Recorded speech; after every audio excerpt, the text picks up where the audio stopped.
Welcome back, everyone, to the Fantasy Academy's Week 5 version of Stardom Situm.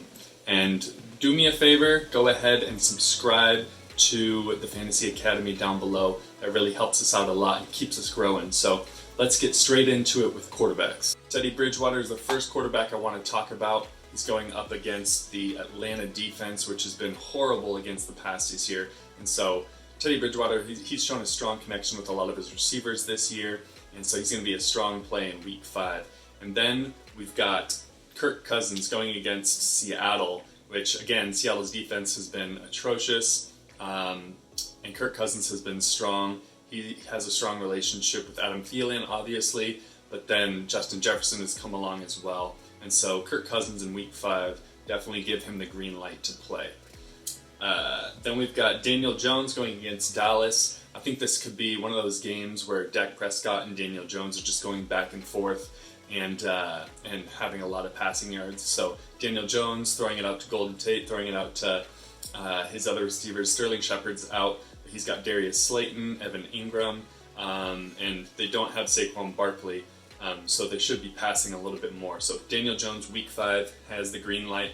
And then Monday Night Football, we've got the rookie, and I'm an Oregon fan, so this is awesome to say. Justin Herbert out of Oregon, going up against New Orleans, who hasn't been super strong on defense against the pass. And Justin Herbert's been putting up, I want to say, almost 300 passing yards a game, at least a touchdown in every game. Has been showing that he could already be a superstar in the NFL. Huge arm. So, and the coach just said, Anthony Lynn, earlier in the week said that Justin Herbert is their starter going forward, just because he's been showing that he could really do it as a rookie. So Justin Herbert, Week 5, and from here on out, given his matchup, can be a starter on your fantasy teams. So that's it for quarterbacks we're going to be starting. Let's get into quarterbacks you should be sitting. Ryan Fitzpatrick going up against San Francisco.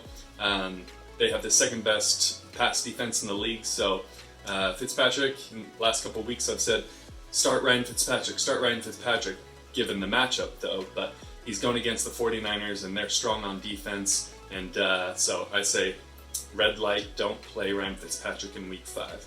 And then we've got Carson Wentz going against Pittsburgh. Wentz had a strong week last week.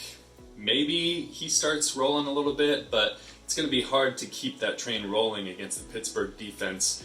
They may or may not have Alshon Jeffrey back, so he still doesn't have a great core of receivers to throw to, and Dallas Goedert is out as well.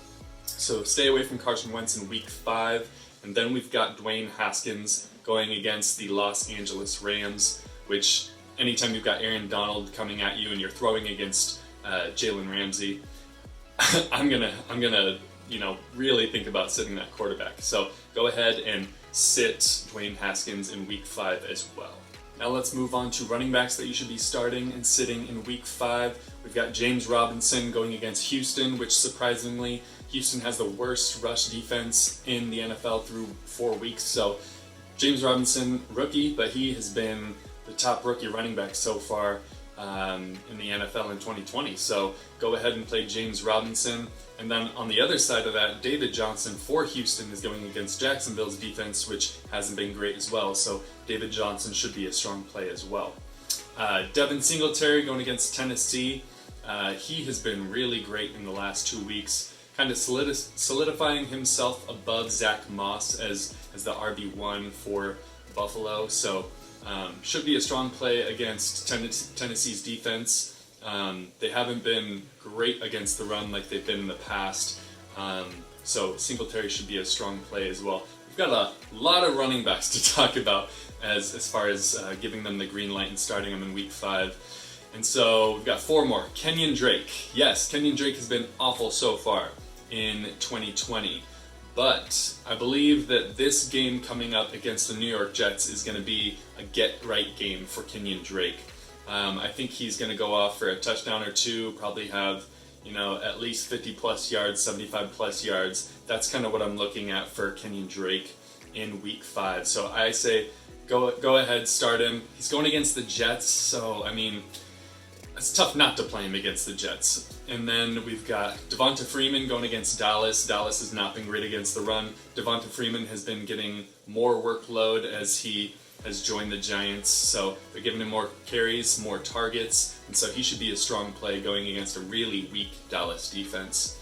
Jerick McKinnon, there is word that Raheem Mostert might be back in week 5, so watch that, but if Mostert sits out another week, definitely go with Jerick McKinnon as a strong play.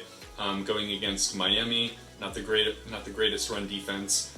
He could be solid in week 5. And then Josh Kelly for the Los Angeles Chargers going against the Saints. They lost Austin Eckler, and Josh Kelly has really been showing that he is the back that they're going to be going to, receiving some targets out of the backfield, running it strong up through the holes. So Josh Kelly's going to be a strong play, give him the green light for your roster in week 5. As for running backs that you should be sitting this week, Dearness Johnson going against Indianapolis. I'm pretty sure that's how you say your name, Dearness. He had a strong showing in their week last game when he came in for Nick Chubb. I don't expect that against Indianapolis, though, obviously, because they have the best rushing defense in the league. So they're going to lean on Kareem Hunt to do a lot, to catch a lot of targets out of the backfield, to do a lot of the running. And I think Indianapolis will shut down Dearness Johnson and a lot of the run game, to be honest. So stay away from him in week 5. And then Myles Gaskin going up against San Francisco. Obviously another strong defense. Myles Gaskin, rookie running back. They could quickly shut that down and keep Miami from doing much offensively as a whole. So Le'Veon Bell, lots of people are saying play Le'Veon Bell in week 5. He's coming back. I say don't play Le'Veon Bell in week 5 because we don't know how he's gonna do coming back. And obviously the Jets' offense has been horrible, so they're probably gonna feed him. But I don't know that he's gonna be doing much against an Arizona defense that has been pretty good against the run. And he's not Le'Veon Bell of old either. We haven't seen a really strong Le'Veon Bell in 2.5, 3 years or so. So I say stay away from Le'Veon Bell this week. If he plays well, put him in your roster, the following week, week 6. But stay away from him for now. Give him the red light. Do not have him in your roster in week 5. All right, now let's talk about some wide receivers that are going to be strong plays in week 5, and then some receivers that maybe you shouldn't throw in your roster. Starting off with Justin Jefferson, as I mentioned earlier before, Kirk Cousins should have a strong week.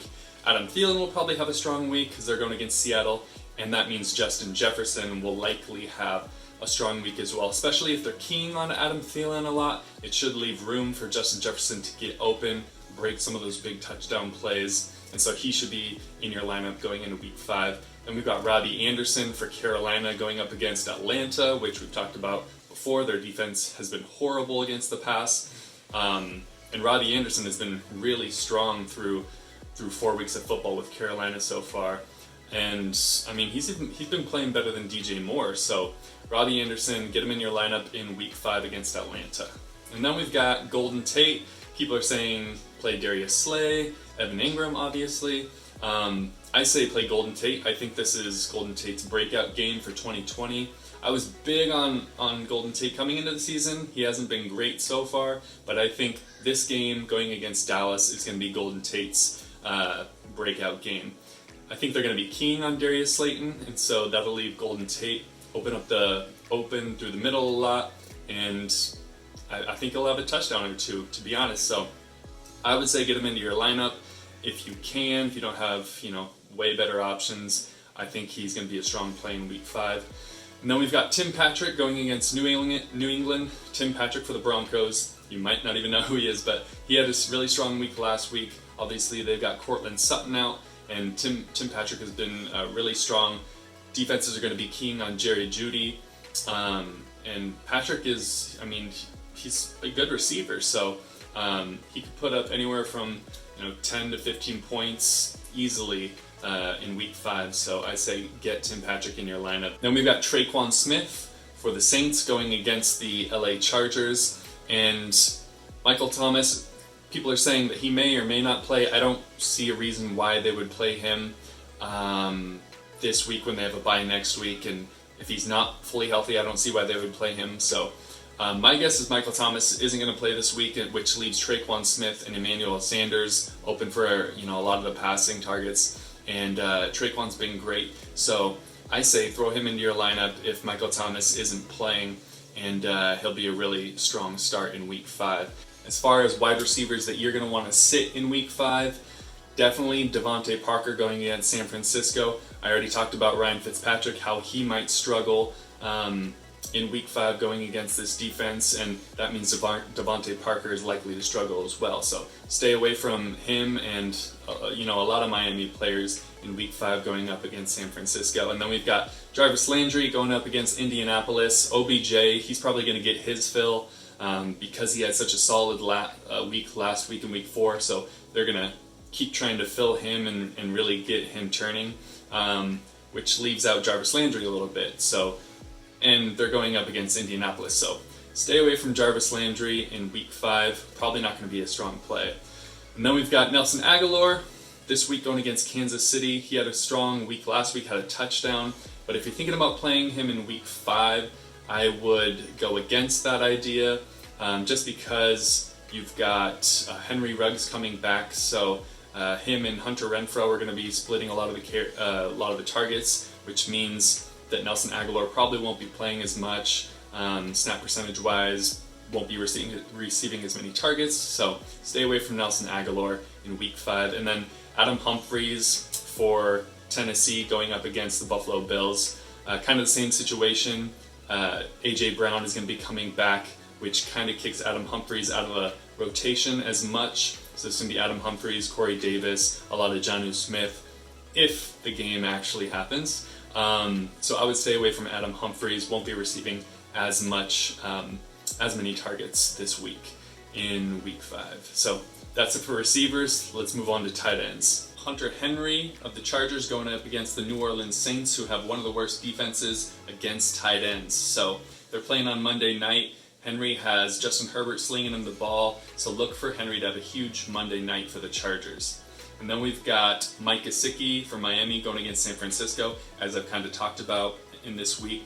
For this week, any Miami players really shouldn't be a strong play against San Francisco, and the Niners do have also one of the strongest defenses against tight ends. So Mike Gesicki should not be a strong play in Week 5, so keep him out of your rosters. And then lastly, we've got Kyle Rudolph going against Seattle, which Seattle, yes, they have a horrible passing defense, but not against tight ends, actually.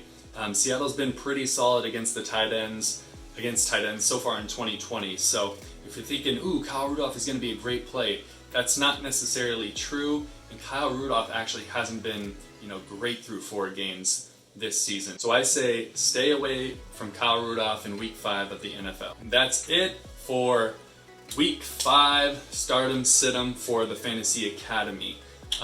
Make sure to subscribe if you haven't already. Comment below and let us know who you're planning on starting and sitting this week. Let me know if you feel like I'm wrong or I'm right, or if you agree or disagree. We would love to have some conversation with you. Thank you guys for watching, and I'll be back with you next week for Week 6 of the NFL Stardom Situm for the Fantasy Academy.